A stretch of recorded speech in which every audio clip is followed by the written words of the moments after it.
शरीर सूख गया। बुढ़ापा क्या है? जंग लगा लोहा।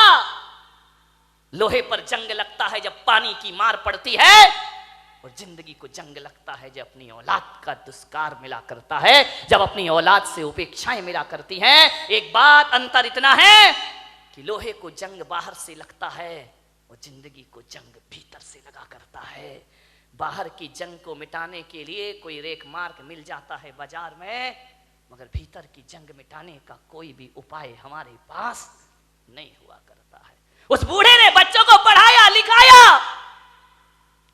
उसकी पत्नी की मौत हो गई, अकेला बुढ़ापा, 2 बेटे, एक डॉक्टर एक इंजीनियर, पढ़ा लिखा के बड़ा किया। बड़ा आश्चर्य होता है मुझे कि एक बाप अपने 4 बेटों को पढ़ा लिखा के योग्य बना देता है, अपने 4 बच्चों को खिला देता है एक बाप, लेकिन 4 बच्चे मिलकर के बुढ़ापे में एक बाप को रोटियां नहीं दे सकते हैं। मेरे भाई, जब छोटे थे तो इस बाप ने तुम्हें खिलाया था, पिलाया था, आज बुढ़ापा है, 4 बच्चे रोटियां नहीं दे सकते उसको। अरे तुमसे अच्छा तो वो बंदर होता है जो नाच नाच कर मदारी का पेट भर दिया करता है। ध्यान रखिए, क्या जिंदगी है हमारी, क्या जीवन है हमारा। अपने ही घर में परायेपन का बोध, ऐसे रहते हैं जैसे पड़ोसी के घर में रह रहे हो। कल तक जहां हुकूमत चलती थी, आज 2 रोटी का भी इंतजार करना पड़ता है। मान्यवर, माँ बाप अपने बच्चों की जुबान नहीं दे सकते किसी को।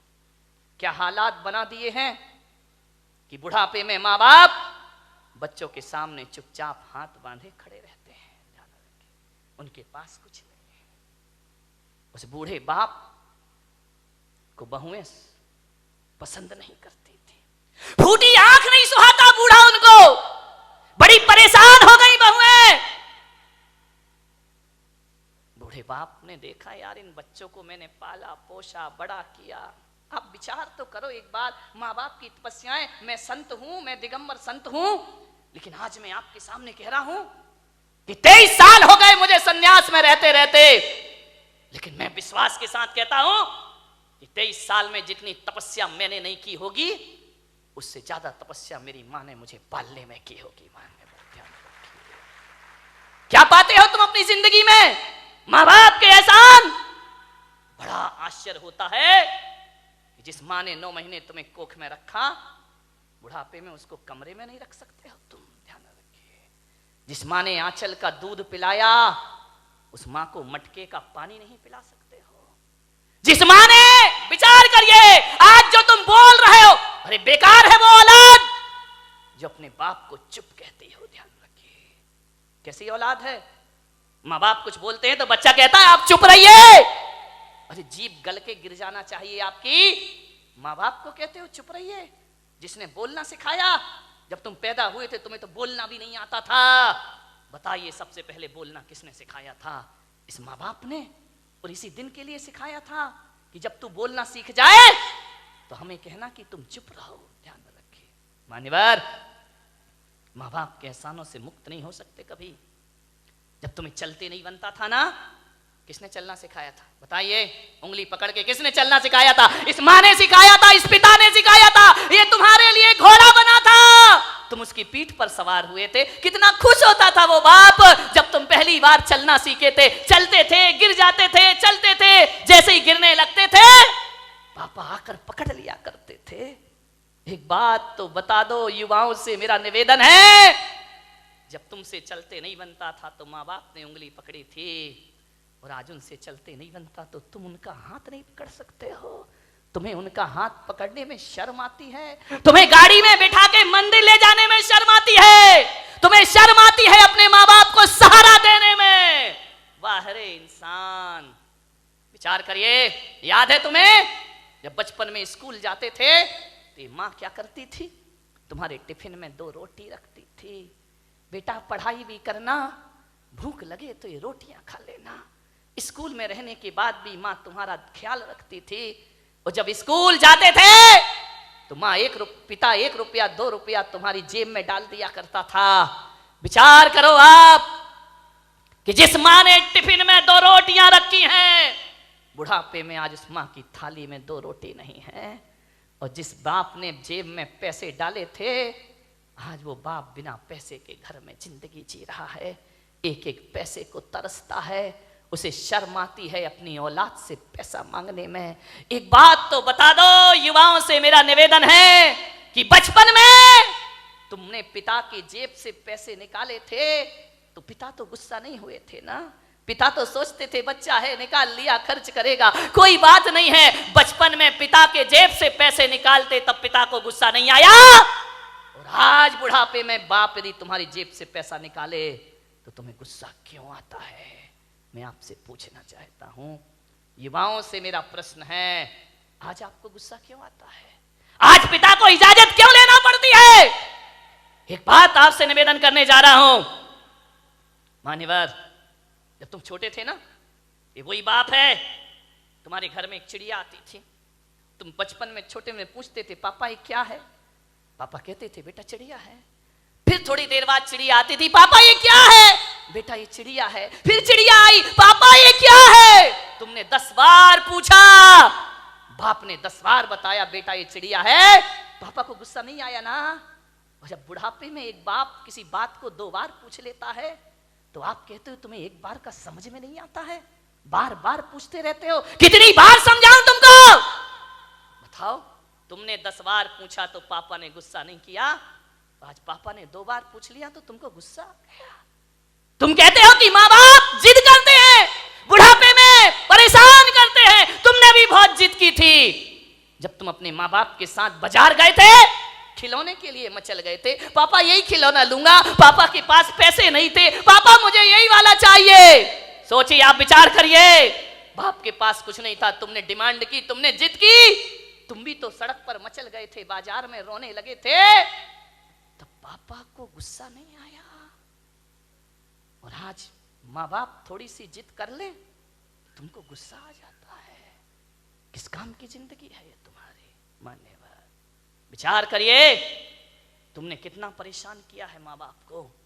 उस परेशानी का यदि 1% भी चुका सको तो माँ बाप खुशी से अपनी जिंदगी जी लेंगे। मेरे भाई, मैं आपसे निवेदन करता हूं, माँ बाप का सम्मान ना कर सको कोई बात नहीं है, ज्यादा उनका मान प्रतिष्ठा ना दे सको कोई बात नहीं, लेकिन मेरा आपसे आज एक निवेदन है, इज्जत ना दे सको कोई बात नहीं, मगर ऐसा तो करो कि माँ बाप इज्जत से उस घर में रह सके। ध्यान रखें, इतना तो कर सकते हो ना कि सम्मान की जिंदगी जी सके। वो क्या करते हैं हम माँ बाप के लिए?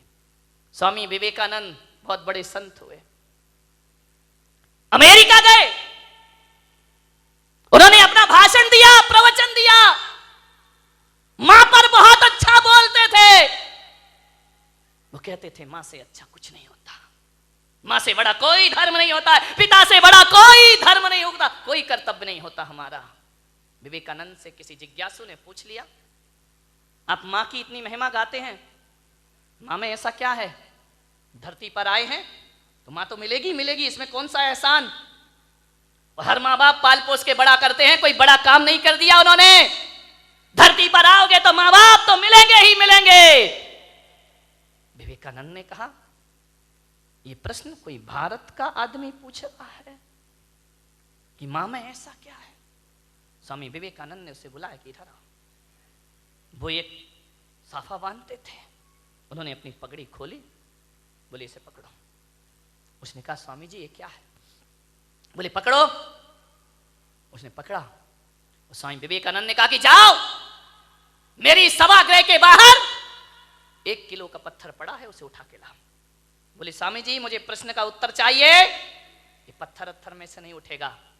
बोले देख, माँ बाप के संदेह में उठा हुआ प्रश्न किसी पत्थर से कम नहीं हुआ करता है।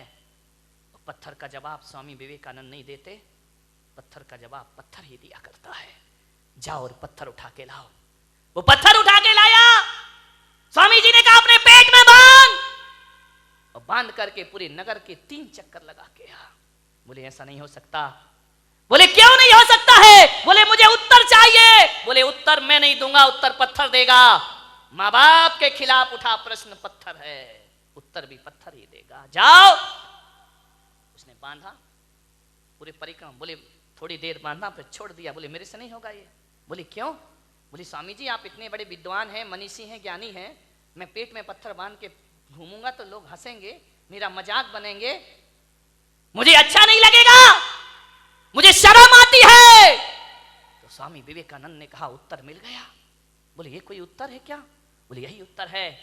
जब तुझे 1 किलो का पत्थर बांध के घूमने में शर्म आती है, बोल तेरी माँ 9 महीने तुझे पेट में रखकर कैसे घूमी होगी, उसे शर्म नहीं आई होगी, और आज तुझे शर्म आई और तूने पत्थर फेंक दिया।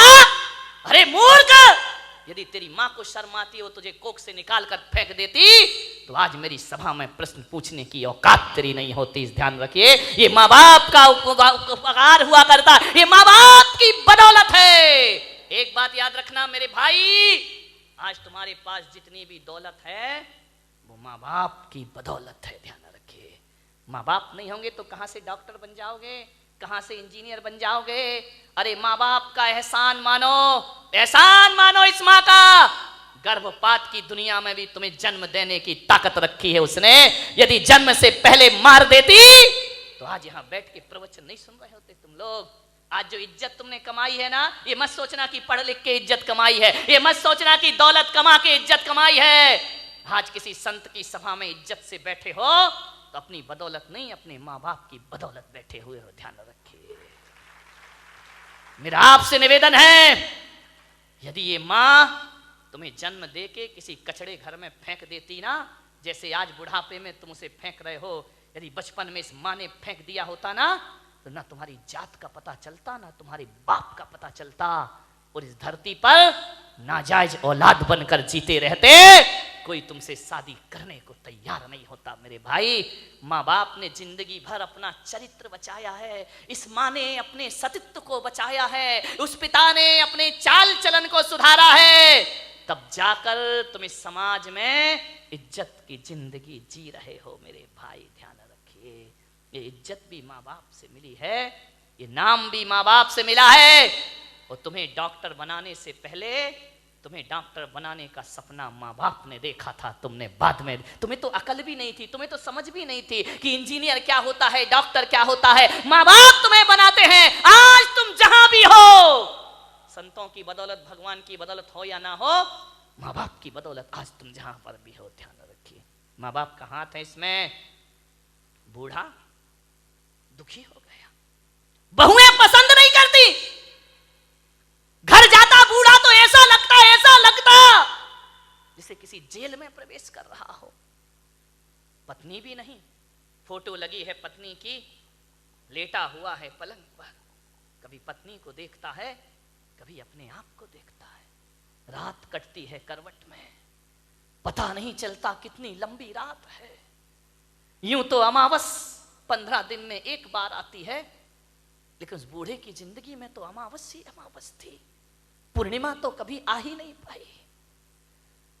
सुबह ताने भरे शब्दों से नाश्ता मिलता, उलाहना दे करके 2 रोटी मिलती, करते क्या हो तुम यहां बैठे बैठे?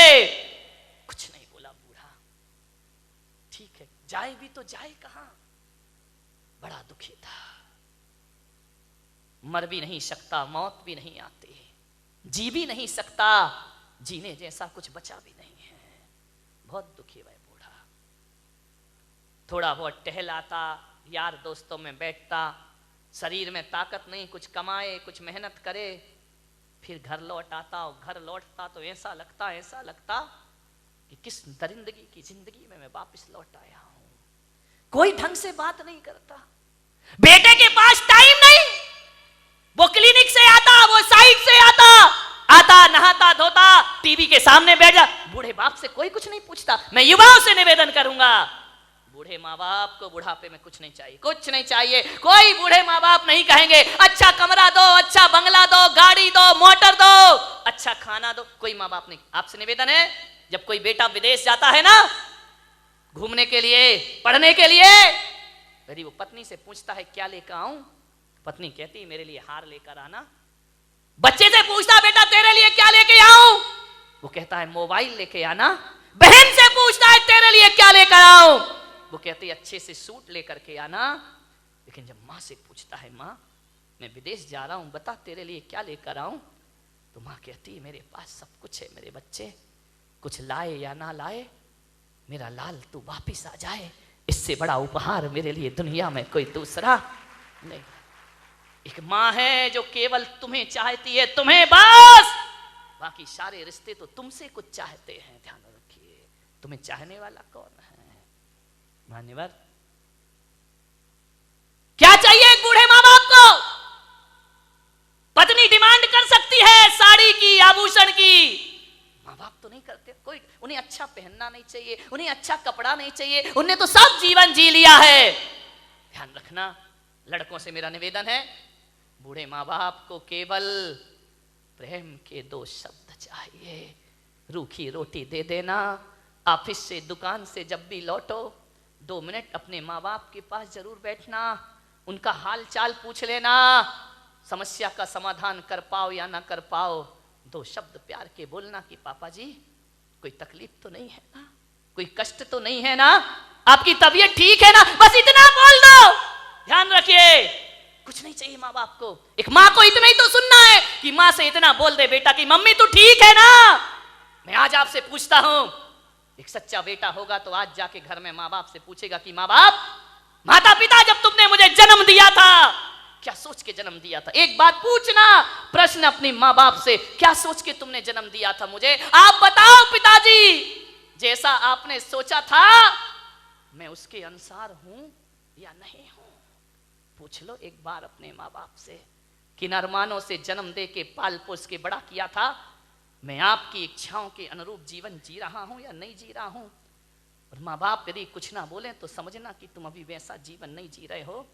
और मैं पुलक सागर आपको कहता हूं कि माँ बाप यदि चुप हो जाएं तो कसम खा लेना कि आज से मैं माँ बाप के अनुसार जिंदगी जीने का प्रयास करूंगा। ध्यान रखिए, और जो बेटा ऐसा कर लेगा वो किसी संत से कम नहीं हुआ करता है बेटा।